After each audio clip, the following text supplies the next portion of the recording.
జనహృదయ నేత, రాయలసీమ ముద్దుబిడ్డ, ముఖ్యమంత్రిగా అద్భుత పాలన చేసిన మా అధినాయకుడికి జన్మదిన శుభాకాంక్షలు. ఇట్లు గొర్ల కిరణ్ కుమార్, మాజీ ఎమ్మెల్యే, ఎచ్చెర్ల నియోజకవర్గం. ముఖ్యమంత్రి చంద్రబాబు నాయుడు గారు, పవన్ కళ్యాణ్ గారి యొక్క నాయకత్వంలో రాష్ట్ర అభివృద్ధిలో సమభాగంగా జరగాలనే ఆలోచనతోటి మోడీ గారి ఆశీస్సులు బాగా మెండుగా ఉన్నాయి. దాంట్లో భాగంగానే ఈనాడు మా మిత్రుడు, ఇవాళ దేవాదాయ ధర్మాదాయ శాఖ మంత్రి రామనారాయణ గారు ఇవాళ ప్రత్యేకంగా మన నియోజకవర్గంలో టెంపుల్స్ యొక్క పునర్నిర్మాణ యొక్క కార్యక్రమంలో భాగంగా మరి రాబోయే పుష్కరాలకు సంబంధించిన కార్యక్రమంలో ప్రధానంగా కూడా దీంట్లో ఈ పర్యటనలో ప్రధాన భూమిక వహిస్తున్న సందర్భంగా ఇచ్చేసినందుకు ప్రత్యేకంగా ఈ నియోజకవర్గ ప్రజల తరఫున, రాష్ట్ర ప్రజల తరఫున, ఈనాడు హిందూ మతాచారాల యొక్క సాంప్రదాయాలు తెలిసిన ప్రతి ఒక్కరికి కూడా ఈ యొక్క టెంపుల్ పునరుద్ధరణ కార్యక్రమం ప్రధాన భూమిక వహిస్తున్న సందర్భంగా ఈ కూటమి ప్రభుత్వంలో అన్నగారు ప్రత్యేక శ్రద్ధతోటి ప్రతి దేవాలయంలోకి వెళ్ళేటప్పుడు హిందూ ధర్మాన్ని ఏ రకంగా పవిత్రంగా భక్తులు భావిస్తారో దానికన్నా ఎక్కువగా ఈ ప్రభుత్వం దాని బాధ్యత తీసుకుని ఆధ్యాత్మికమైన మరి కార్యక్రమాలు చేస్తున్న సందర్భంగా ఈనాడు మన నియోజకవర్గం ఆచరణ నియోజకవర్గం ఇచ్చిన సందర్భంగా ప్రత్యేకంగా ఈనాడు సోమేశ్వర దేవాలయం ఏదైతే కవిటంలో ఉందో 2 కోట్లతో శాంక్షన్ చేసి ఆ దేవాలయం యొక్క శంకుస్థాపనకి ఇచ్చేశారు. ఈరోజు ఆ కార్యక్రమం కూడా పూర్తి చేసుకుని పునర్నిర్మాణ కార్యక్రమాన్ని ప్రారంభిస్తూ ఉన్నాం. దాంట్లో భాగంగానే మరి జగన్నాథపురంలో ఉండే దేవస్థానం ఏదో కార్యక్రమం ఉందో రామేశ్వర స్వామి యొక్క దేవాలయంలో సంబంధించిన ₹1 కోటి అంత క్రితం సీజీఎఫ్ కింద గ్రాంట్ చేసినప్పుడు కూడా ఆ దేవాలయం పునర్నిర్మాణం అసంపూర్తిగా ఉందని చెప్పి ఆనాడు ఈ కార్యక్రమంలో భాగంగానే ఈనాడు మంత్రి గారిని తీసుకెళ్ళడం, దాంట్లో ఇంకొక 50 లక్షలు కావాలని చెప్పి మరి ఆ గ్రామస్తులు కోరిక మేరకు 50 లక్షలు కూడా చేస్తానందుకు హృదయపూర్వకంగా అభినందిస్తున్నా. మరి ఈనాడు అదే కార్యక్రమంలో ఈనాడు కేదారేశ్వర స్వామి, అలాగే వెంకటేశ్వర స్వామి ఈ పుష్కర ఘాట్లో పవిత్రమైన గోదావరి నదిలో ఉన్న సందర్భంగా ప్రత్యేకంగా ఈ దేవాలయంలో ఈవేళ తీసుకురావడం జరిగింది. రాబోయేది 2027 మరి జూన్ ఏదైతే పుష్కరాలు జరగబోతున్నాయో దాంట్లో భాగంగానే ఈనాడు ఈ దేవాలయ పునరుద్ధరణ ప్రధానంగా పుష్కర ఘాట్కి సంబంధించిన పశ్చిమ గోదావరిలో పవిత్రమైన ఈ యొక్క ఘాట్కి సంబంధించిన నిర్మాణ కార్యక్రమాలు చేపట్టమని చెప్పి అభ్యర్థన మేరకు ఈరోజు ప్రత్యేకంగా విజిట్ చేశారు. ఈనాడు ఈ కార్యక్రమంలో కేదారేశ్వర స్వామి యొక్క టెంపుల్ చాలా కిందకుంది అనే మాట. ఆ దేవాలయంలో సుమారు 300 సంవత్సరాలు నిండి మరి ఈ దేవాలయ పునరుద్ధరణ చేయాలని ఆలోచన చేసినప్పుడు ఆ కార్యక్రమం కూడా ఇవాళ విజిట్ చేశారు. వారి యొక్క ఆలోచన మనం విందాం.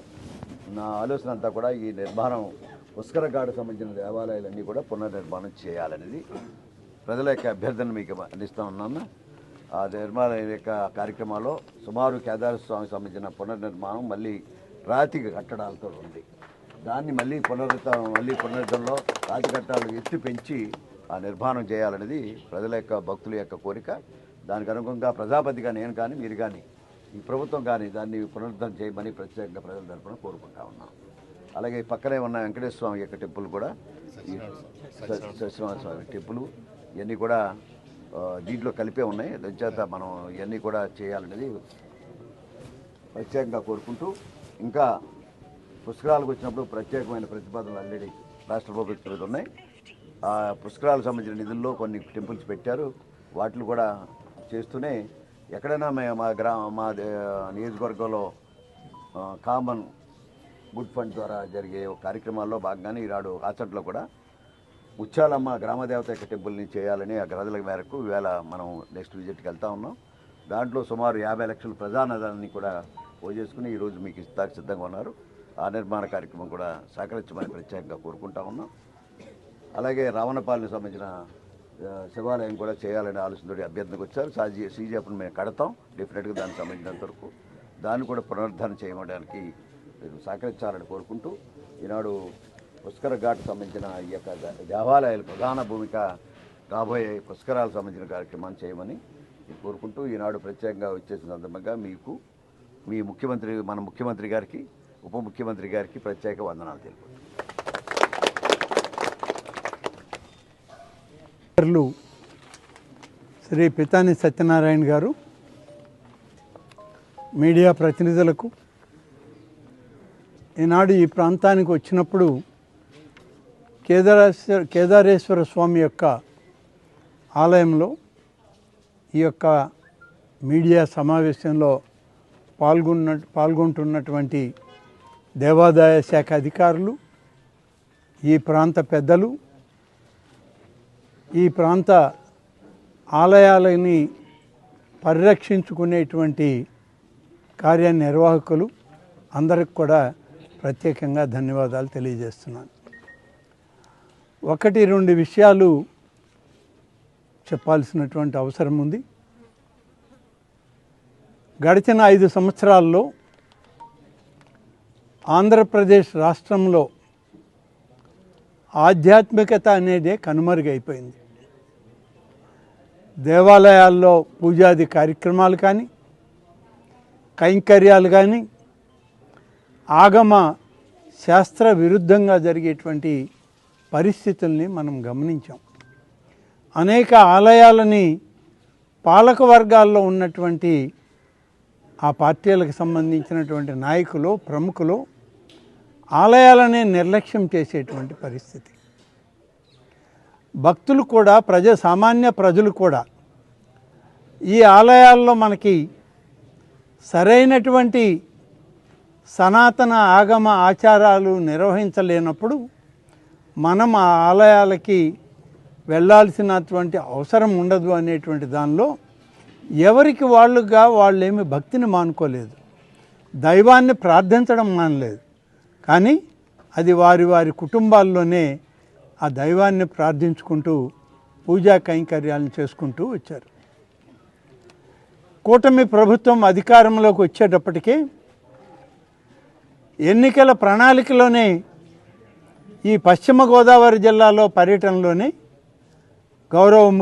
ఈనాటి మన ముఖ్యమంత్రి శ్రీ నారా చంద్రబాబు నాయుడు గారు కానీ, జనసేన నాయకులు ఉప ముఖ్యమంత్రి పవన్ కళ్యాణ్ గారు, అలాగే భారతీయ జనతా పార్టీకి పెద్ద దిక్కుగా ఉన్నటువంటి ప్రధానమంత్రి నరేంద్ర మోడీ గారి ఆశీస్సులతో ఒక ఉమ్మడి ప్రణాళికని విడుదల చేయడం జరిగింది. ఆ ఉమ్మడి ప్రణాళికలో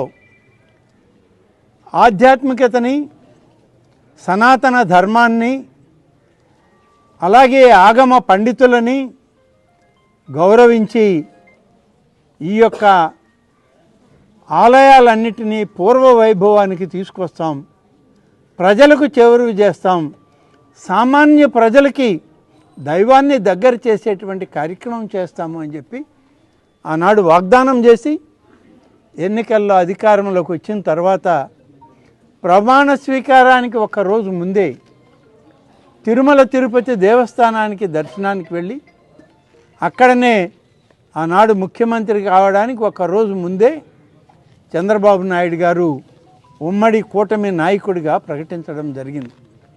ప్రక్షాళన అనేటువంటిది దేవాదాయ శాఖని పూర్వ వైభవానికి తీసుకొచ్చేటువంటి కార్యక్రమాన్ని మేము దేవాలయాల నుంచే ప్రారంభిస్తాను అని చెప్పి ఆయన ఇచ్చిన హామీకి కట్టుబడి అధికారంలోకి వచ్చి ప్రమాణ స్వీకారం చేశాక నేను దేవాదాయ శాఖ మంత్రిగా ప్రమాణ స్వీకారం చేసి కార్యాలయంలో అడుగుపెట్టిన వెంటనే ముఖ్యమంత్రి గారు మాకు ఇచ్చినటువంటి ఆదేశాలని అమలు చేయడానికి మొదలుపెట్టింది దేవాదాయ శాఖ.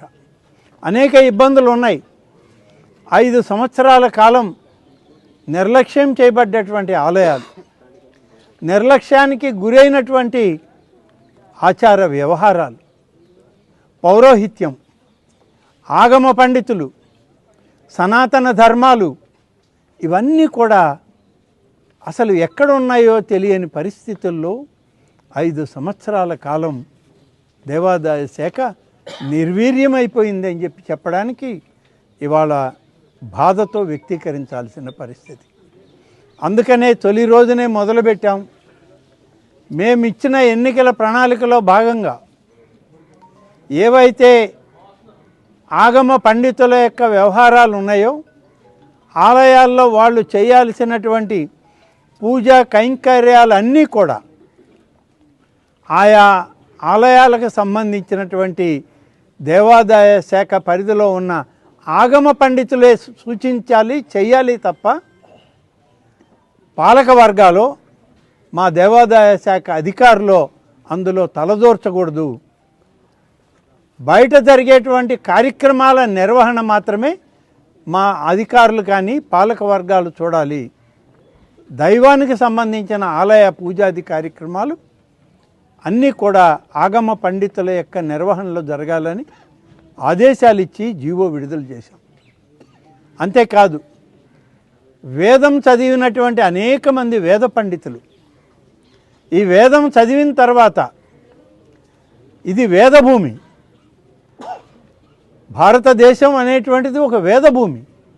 ఈ వేదభూమిలో వేదము నేర్చుకున్న వాళ్ళకి సరైనటువంటి భద్రత లేదు, వాళ్ళని ఆదుకునేటువంటి ప్రభుత్వాలు లేవు అనేటువంటి పరిస్థితులు ఉన్నప్పుడు వేద పండితులు ఎవరైనా సరే వేదం పఠించి సర్టిఫికేట్ పొందాక వాళ్ళకి సరైనటువంటి పారితోషికం కానీ ఉద్యోగ అర్హతలు కానీ ఉద్యోగాలు కానీ రాకపోతే ప్రతి నెల 3,000 రూపాయలు వేద పండితులకి సంభావన కింద 3 సంవత్సరాల కాలం ఈ ప్రభుత్వం ఇస్తుందని ఇచ్చిన మాటకు కట్టుబడి ప్రతి నెల 3,000 రూపాయలు అర్హులైనటువంటి దాదాపుగా 599 మంది వేద పండితులకి ఇవాళ ప్రతి ఒక్కరికి బ్యాంక్ అకౌంట్లకు జమ చేస్తున్నాం.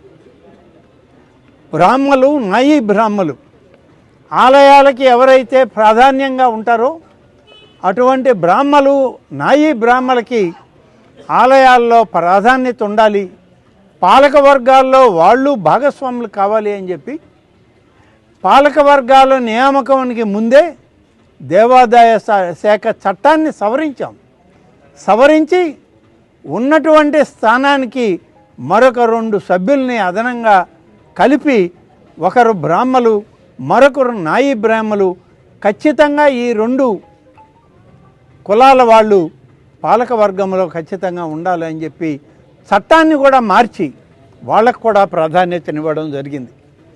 ఏదైతే ఇవాళ ప్రభుత్వ ఆలయాల్లో ఇవాళ అన్ని దేవాదాయ శాఖ పరిధిలో ఉన్న ఆలయాల్లో 10,000 రూపాయలు కన్నా తక్కువ ఎవరికైతే పారితోషికం వస్తుందో వాళ్ళకి 15,000 రూపాయల వరకు రావాలి అని చెప్పి ప్రభుత్వం పీఓలు విడుదల చేస్తే అన్ని ఆలయాల్లో ఇవాళ అమలవుతూ ఉంది. ఎక్కడైనా అమలు కానటువంటివి సంబంధిత అధికారులు ప్రభుత్వం దృష్టికి తీసుకొస్తే పూర్తిగా పరిశీలన చేసి వారికి కూడా ఇవ్వడం జరుగుతుంది. అలాగే ఇటీవల తీసుకున్న అనేక నిర్ణయాల్లో భాగం ప్రతి ఆలయంలో కూడా ఒక పూట అన్న సంతర్పణ జరగాలి, అన్న ప్రసాద వితరణ జరగాలి ఆ ఆలయాల్లో. ఈ ప్రసాద వితరణకి ఆలయాల దగ్గర నిధులు ఉంటే ఆ నిధులు ఖర్చు చేయడం, నిధులు వాళ్ళ దగ్గర సరిగైన పద్ధతిలో లేకపోతే దానికి సంబంధించినటువంటి నిధులను కూడా సమకూర్చుకునేటువంటి కార్యక్రమం దేవాదాయ శాఖ ద్వారా చేయడం జరుగుతుందని చెప్పి ఇప్పటికే ఆదేశాలు ఇచ్చాం. ప్రభుత్వంలో ఇవాళ ఆంధ్రప్రదేశ్ రాష్ట్రంలో తిరుమల తర్వాత అంత పెద్ద ఆలయాలు 8 ఆలయాలు ఉన్నాయి. ఈ 8 ఆలయాల్లో ఇవాళ అన్నప్రసాద వితరణ జరుగుతూ ఉంది. ఈ ఆలయాల యొక్క ఆదాయ వనరులలో నుంచే కావలసినటువంటి నిధులు ఖర్చు చేస్తూ ఉన్నాం. అంతేకాదు మరొక 21 ఆలయాల్లో ఇప్పటికే మధ్యాహ్నం ప్రసాద వితరణ జరుగుతూ ఉంది ప్రతి నిత్యం. కొన్ని ఆలయాల్లో వారానికి 1 రోజు 2 రోజులు జరుగుతుంది. మొత్తం మీద పెద్దవిగా ఉన్నటువంటి ఆలయాలు 51 ఆలయాల్లో అన్నప్రసాద వితరణ జరపాలి, దాన్ని అమలు చేయాలని చెప్పి ఆదేశాలు ఇచ్చాం. ఆ విధంగా చేసే ప్రయత్నాలు జరుగుతూ ఉన్నాయి. మరి ప్రతి ఆలయంలో కూడా ఆలయ ప్రాంగణం అంతా పరిశుభ్రమైన వాతావరణం ఉండాలి. భక్తులు ఆలయంకి వస్తే పరిశుభ్రమైనటువంటి వాతావరణంలో ఆ యొక్క దైవ చింతన చేసి ప్రార్థన చేసుకొని పోవాలి. ఎక్కడ కూడా ఆలయం శుభ్రత లేకుండా ఉండకూడదు. కాబట్టి అధికారులు దానికి సరైన చర్యలు తీసుకోండి అని చెప్పి శానిటేషన్ డ్రైవ్ పెట్టి వాటికి ఇవాళ ఆలయాలను శుభ్రంగా ఉంచే ప్రయత్నం చేస్తున్నాం. వాటితో పాటు ప్రతి ఆలయంలో కూడా ప్రాంగణం ఖాళీగా ఉంటే, స్థలం లేకపోతే, స్థలం కానీ ఎక్కువ ఉంటే ఆ స్థలాన్నంతా కూడా దేవతా వృక్షాలు తెచ్చి ఆ దేవతా వృక్షాలు ఇక్కడ నాటి వాటిని బతికించుకొని ఆలయ ప్రాంగణంలో పవిత్రతను చేకూర్చాలని చెప్పి కూడా మనం అధికారులకి ఆదేశాలు ఇచ్చాం. ఎన్ని కార్యక్రమాలు చేసినటువంటి ఈనాటి కూటమి ప్రభుత్వం మరిన్ని కార్యక్రమాలు చేసే దానిలో ఇవాళ ముందుకు వచ్చింది. ధూపదీప నైవేద్యాలు అనేటువంటి ప్రధానమైనటువంటి కార్యక్రమం ఇవాళ ప్రభుత్వంలో ఉంది.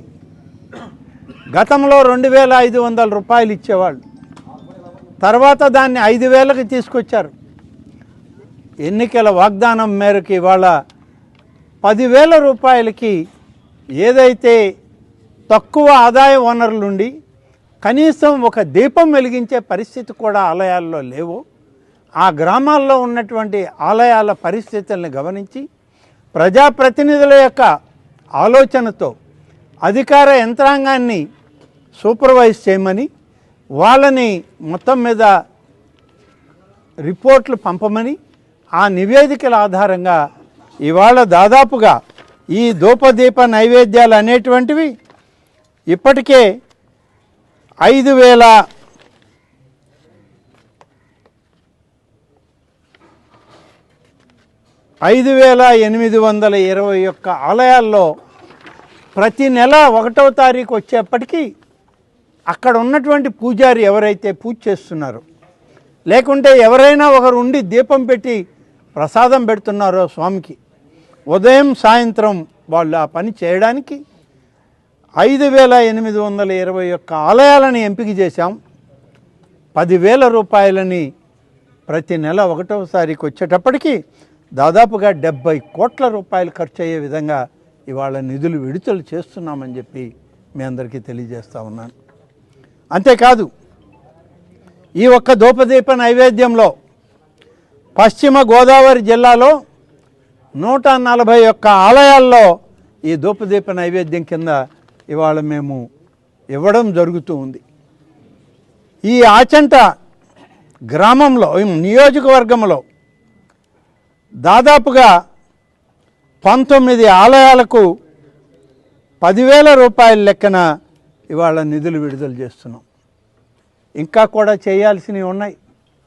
ఇప్పుడే నాతో కారులో వస్తూ మీ శాసనసభ్యులు కోరారు, రేపు గోదావరి పుష్కరాలు వచ్చే నాటికి మా ప్రాంతంలో, ఈ గోదావరి పరివాహక ప్రాంతంలో ఉన్న ఆలయాల్లో ప్రతి ఆలయంలో దీపం పెట్టే పరిస్థితి రావాలి, ఆ దీపం వెలుగు ఆ గ్రామాల్లో ప్రసారం కావాలి అని చెప్పి కోరడం జరిగింది.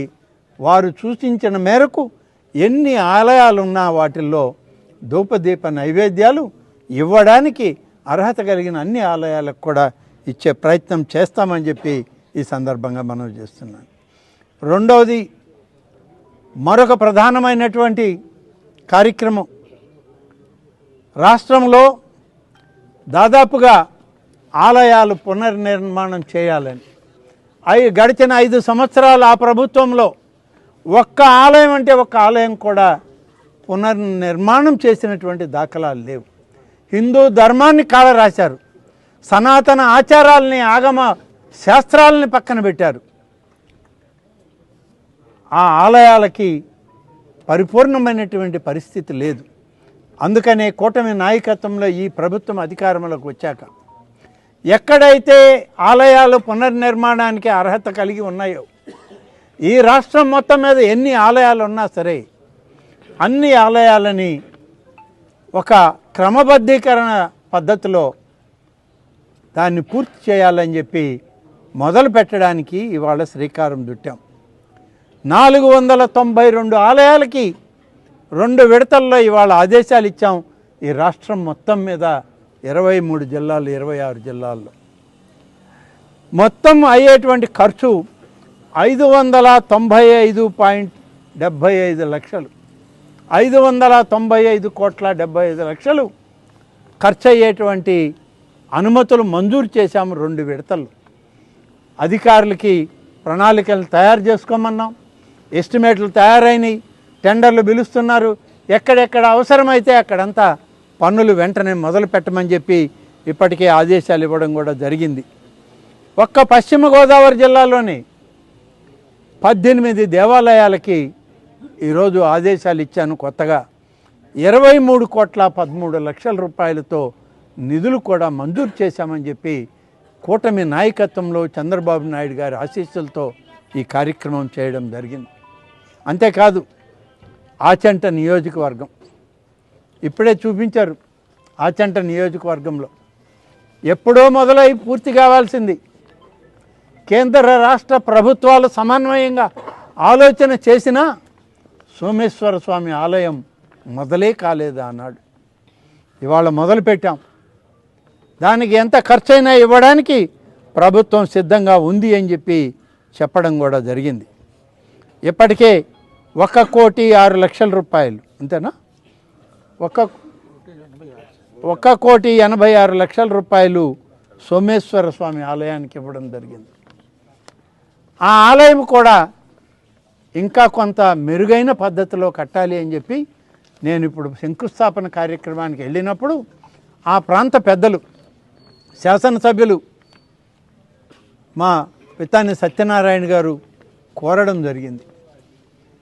ఆ ఆలయాన్ని మొత్తం రాతి కట్టడంతో కట్టి గ్రానైట్ దాంట్లోనే పునర్నిర్మాణం చేయండి, మధ్యలో సిమెంటు ఇటువంటి వాడకం వద్దు అని అంటే దానికి అదనంగా ఖర్చు అవుతుందన్నా కూడా అదనంగా వచ్చే ఖర్చు కూడా ఇస్తాం, పూర్తి చేయండి అని చెప్పి మా ఇంజనీరింగ్ అధికారులకి ఏమీ ఆలస్యం చేయొద్దు అని చెప్పి వారికి ఆదేశాలు ఇచ్చాను ఇప్పుడే.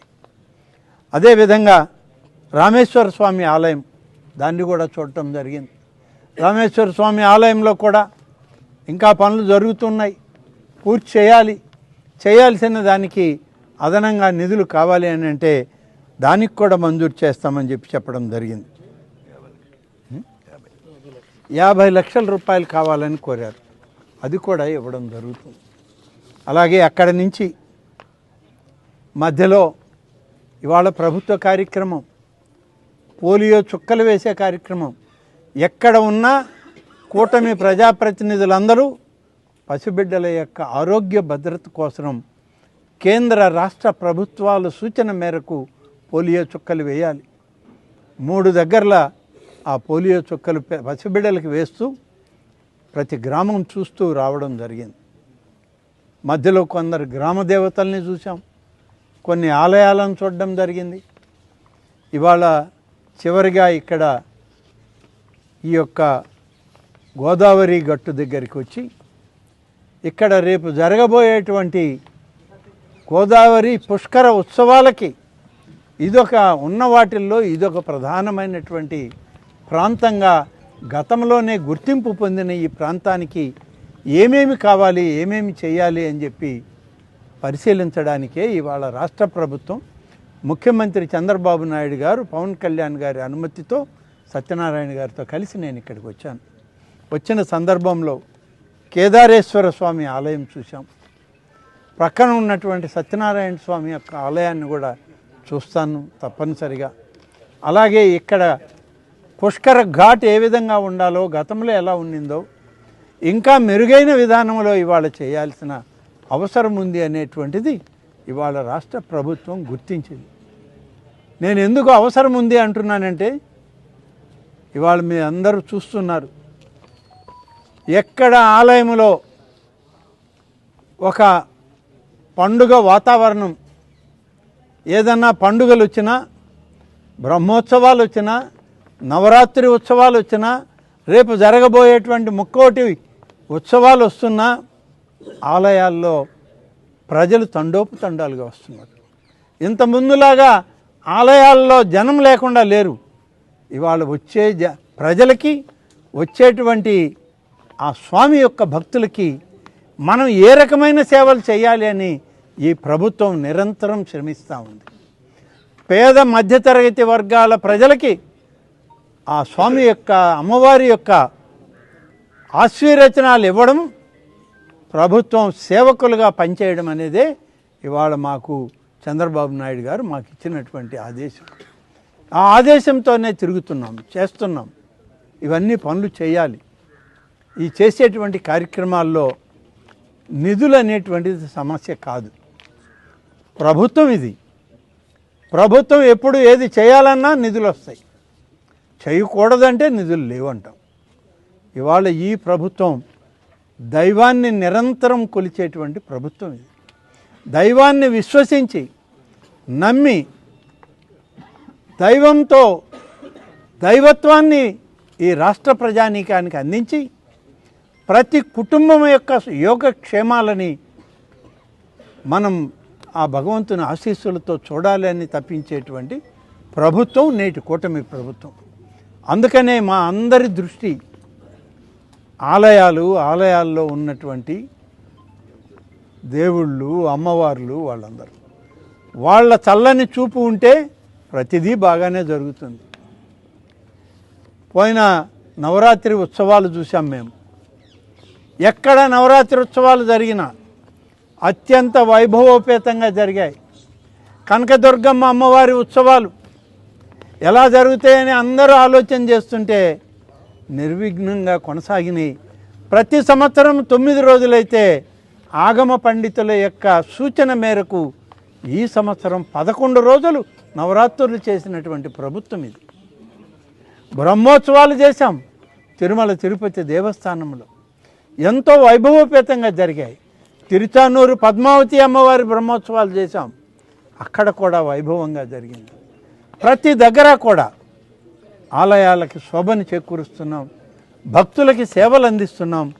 వచ్చేటువంటి ప్రతి ఒక్కరికి ఆ ఆలయాల పరిస్థితుల్లో పరిధుల్లో మేలైన కార్యక్రమాలు చేసేటువంటి కార్యక్రమం చేయడానికే ఇవాళ ఈ ప్రభుత్వం ఇవాళ ఇక్కడికి రావడం జరిగింది.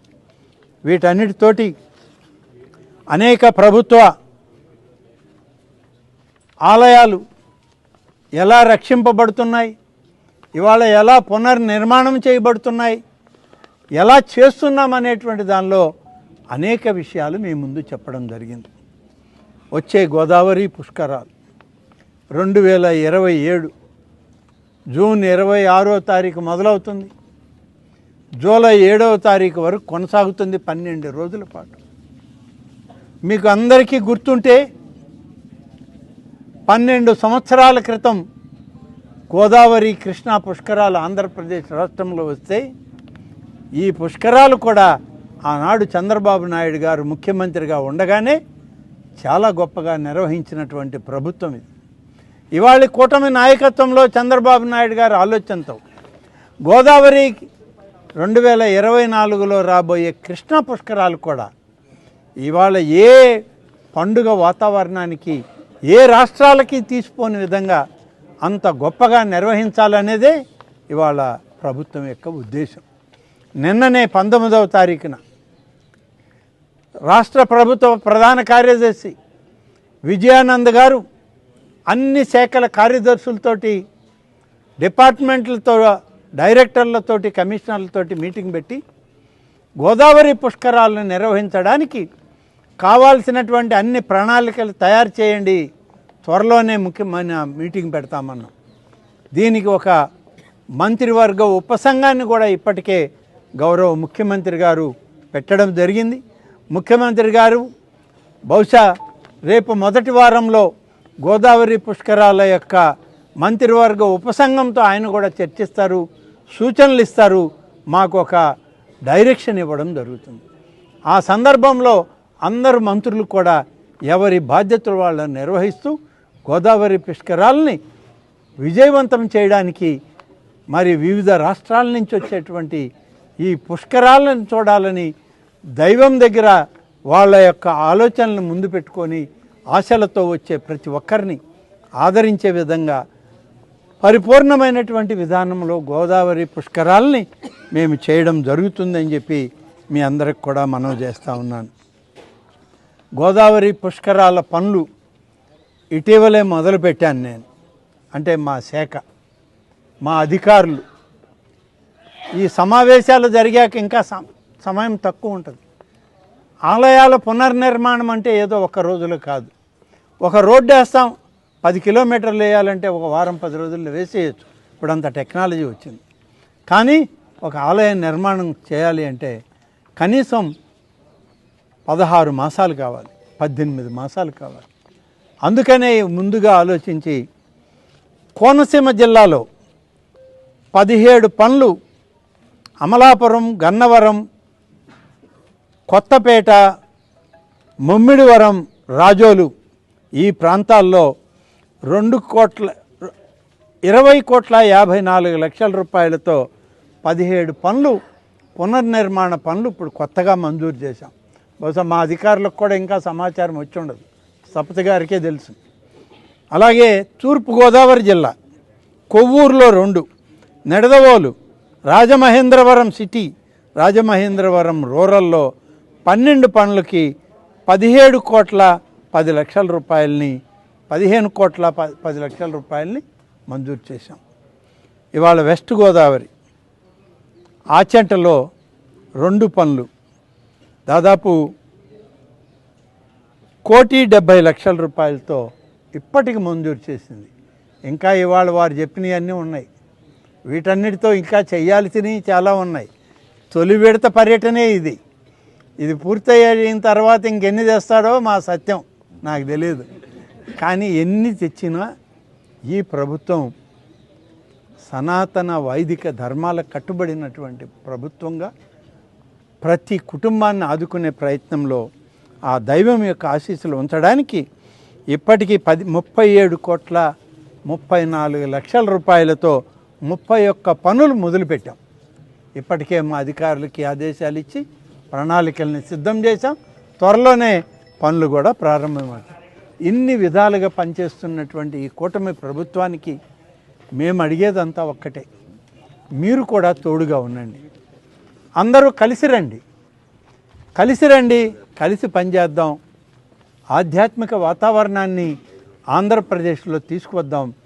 ఎక్కడో ఒక గ్రామంలో, ఒక తిరుమల తిరుపతిలో శ్రీ వెంకటేశ్వర స్వామి కాదు, ఒక కాళహస్తిలో కాళహస్తీశ్వర స్వామి జ్ఞాన ప్రసుంభానబే కాదు, కాణిపాకంలో ఒక విఘ్నేశ్వర స్వామి కాదు, శ్రీశైలంలో బ్రహ్మరాంబిక మల్లికార్జున స్వామి ఒక్కడే కాదు, కనకదుర్గమ్మ ఆలయంలో దుర్గమ్మే కాదు, అలాగే మన చిన్న తిరుపతిలో తిరుమల వెంకటేశ్వర స్వామి, అలాగే అన్నవరం, తర్వాత సింహాచలం, ఇలా ఈ గోదావరి జిల్లాల్లో ఈ గోదావరి జిల్లాలు అనేటువంటివి ఆధ్యాత్మిక క్షేత్రాలు.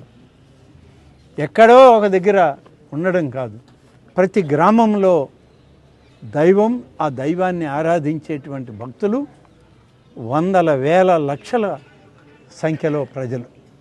కాబట్టి ఇంతమంది మనోభావాలను అర్థం చేసుకున్నటువంటి ఈ కూటమి ప్రభుత్వం చంద్రబాబు నాయుడు గారు, పవన్ కళ్యాణ్ గారి నాయకత్వంలో, నరేంద్ర మోడీ గారి ఆశీస్సులతో పెద్ద ఎత్తున గోదావరి పుష్కరాలని విజయవంతంగా, మరి మన రాష్ట్రమే కాదు చుట్టుపక్కల రాష్ట్రాల నుంచి వచ్చే భక్తులకు కూడా మంచి సౌకర్యాలను అందించడంలో అందరం కలిసి పనిచేస్తాం. మీరందరూ కూడా సహకరించండి. ఇవాళ మా కార్యక్రమాలు మొదలు పెడుతున్నామని చెప్పి మీ అందరికి కూడా తెలియజేస్తున్నాం. ధన్యవాదాలు. Local to global news at your finger tips. మీ చేతిలో ఒక ఆయుధం. Download raw TV app. Media legend Ravi Prakash is back.